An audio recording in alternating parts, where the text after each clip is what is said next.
अस्सलामुअलैकुम दोस्तों, आप देख रहे हैं रिलायबल वर्ल्ड और मैं हूं अंसर सियाल। आज थोड़ा सियासत से पॉलिटिक्स से हटकर बात करते हैं। आज बात करते हैं स्पोर्ट्स की, क्योंकि इसमें बहुत बड़ी तब्दीली आई है, बहुत बड़ी अनाउंसमेंट हुई है। और वो ये है कि वर्ल्ड कप जो है वो इंडिया से मुंतकिल हो रहा है यूएई में, और इसको बाकायदा अनाउंस भी कर दिया गया है। और इसमें जो एक नया वेन्यू भी ऐड किया गया है। इस सारे मामले का जायजा लेंगे और ये भी देखेंगे कि इस वर्ल्ड कप में पाकिस्तान के लिए कितनी जगह है और पाकिस्तान इसमें क्या कर सकता है। दोस्तों, बात कुछ यूं है कि आपको पता ही होगा या आप अक्सर सुनते रहते होंगे कि जो रेवेन्यू जनरेट होता है आईसीसी का या क्रिकेट का, तो कहा यह जाता है कि 75% जो रेवेन्यू है वो इंडिया से जनरेट होता है। और इसी बिना पर यह कहा जाता है कि इंडिया से पंगा लेना हर क्रिकेट बोर्ड का या वैसे भी आईसीसी का जो है वो काम नहीं है, और उनमें इतनी सख्त या हिम्मत नहीं है कि वो इंडिया से पंगा ले सके। अब हुआ यूं है कि वर्ल्ड कप चूंकि इंडिया में होना था और इसमें बहुत ज्यादा कोशिश भी की गई कि जितना मुमकिन हो सके वो बेशक डिले हो जाए लेकिन इंडिया में हो।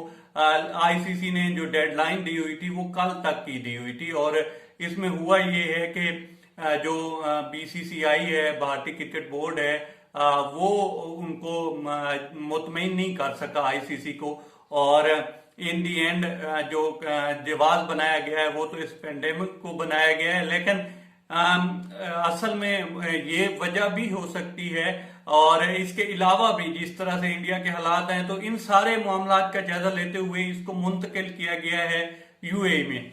अब जो नया वेन्यू इसमें ऐड किया गया है वो अम्मान का किया गया है, और इसमें कहा जा रहा है कि क्वालिफाइंग जो राउंड होगा, क्वालिफाइंग राउंड वो उसके कुछ मैचेस जो हैं वो ओमान में भी होंगे। अच्छा, इसमें बाकी जो मैचेस हैं वो 3 वेन्यू हैं, यूएई, दुबई और शारजाह इसमें होंगे। और जो आगे सुपर 12 हैं उसके मैचेस भी जो हैं वो इन्हीं 3 वेन्यू पे होंगे। और अभी जो तारीखें अनाउंस की तो नहीं गई, लेकिन कहा यह जा रहा है कि 17 अक्टूबर से जो है ये वर्ल्ड कप स्टार्ट होगा, और 14 नवंबर को कहा जा रहा है कि इसका फाइनल होगा। 17 अक्टूबर से 14 नवंबर तक ये पॉसिबिलिटी है कि इस दरमियान जो है ये वर्ल्ड कप होगा।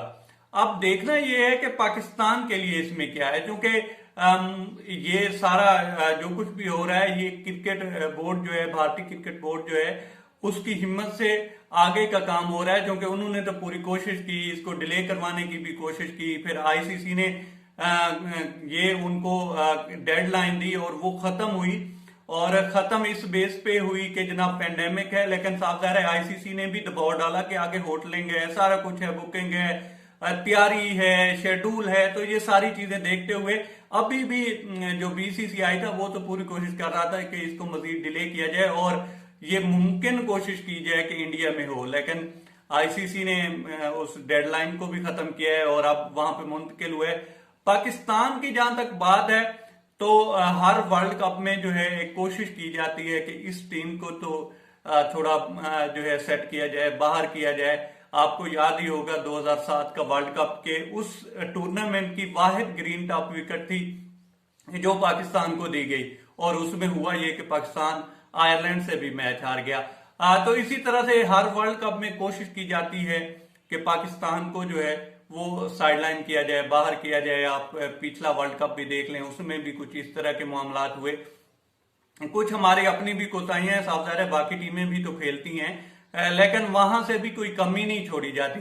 अभी जिस तरह से पाकिस्तान यूएई में खेल रहा है और पाकिस्तान उन कंडीशन से जो है हम आहंग हो चुका है, अब फिर कोशिश की जाएगी और पिचेस जो हैं और तरह से तैयार की जाएंगी, और आईसीसी के जो वहां पे ऑफिशियल्स होंगे उनके अंडर ये पिचेस तैयार होंगी। और उसमें ये याद रखने वाली बात है कि इंडिया का भी हाथ होता है, तो पाकिस्तान को दोनों तरह की पिचेस, चूंकि वहां की जो दुबई की या शारजाह की पिचेस हैं वो कहा जाता है कि बैट्समैनों के लिए साजगार होती हैं, लेकिन अब देखना यह है कि इनको आगे लेकर पाकिस्तान किस तरह से चलता है। पाकिस्तान को दोनों तरह की जो विकेटें हैं उनके लिए तैयार रहना होगा, और पाकिस्तान ने कुछ चेंजेस भी अभी आगे करनी है। मेरे समझने तक तो T20 में शाहनवाज धानी भी आ जाएंगे और चूंकि अभी अनाउंस भी किया गया है कि उसको शायद इंग्लैंड में ले जाया जाए, अगर वहां पॉसिबल ना हो तो वेस्ट इंडीज में खिलाया जाए। इसके अलावा शुएब मकसूद आ रहे हैं। तो पाकिस्तान का जो मिडल ऑर्डर है वो इन 2-3 आजम खान भी हैं, तो लगता है कि कुछ बेहतर हो जाएगा। दूसरे नंबर पे जो बाबर आजम का कहा जाता है कि वो ओपनिंग खेले, तो वो जिस तरह से जिस स्ट्राइक रेट से खेलते हैं, मेरा नहीं ख्याल कि उसको ओपनर खिलाना चाहिए। मेरे ख्याल में तो शर्जील के साथ फखर को भेजना चाहिए और वान डॉन अगर आना भी चाहें तो बाबर आजम है।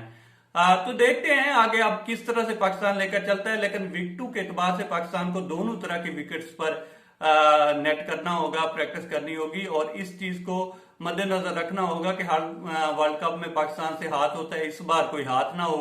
अब तक इतना ही दोस्तों। आप दोस्तों से रिक्वेस्ट है कि आप हमारे चैनल का विजिट करें और अगर आपको हमारे चैनल का कंटेंट पसंद आए तो इसे सब्सक्राइब करें। ताउन के लिए शुक्रिया दोस्तों।